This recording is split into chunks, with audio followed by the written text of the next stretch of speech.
সকাল বন্ধুরা, আশা করি তোমরা সবাই ভালো আছো। আমিও তোমাদের সাথে ভালো আছি। আর তোমরা যদি ভালো না থাকো তাহলে আমার এই শর্টস ভিডিওগুলো কে দেখবো বলো। আজকে আমি রান্না করলাম বাঙালি ঐতিহ্যময় রান্না কচু শাক। কারণ এই কচু শাক সবাই যার যারই মতামত অনুসারে রান্না করে, আমি সেভাবে করে করলাম, কিন্তু আমি একটু এটাতে আমার মত অ্যাড করেছি। চানা আর নারকেল কুড়া দিয়ে করেছি। সবার বাড়িতেই কচু শাক হয়, যার যার যেরকম খাবার ইচ্ছে হয় সেভাবেই হয়।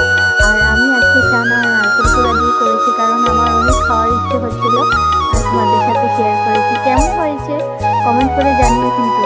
আর ভালো থাকবে তোমরা সবাই, আরও তোমাদের সাথে গল্প হবে। আজকের জন্য এতটুকু, টাটা।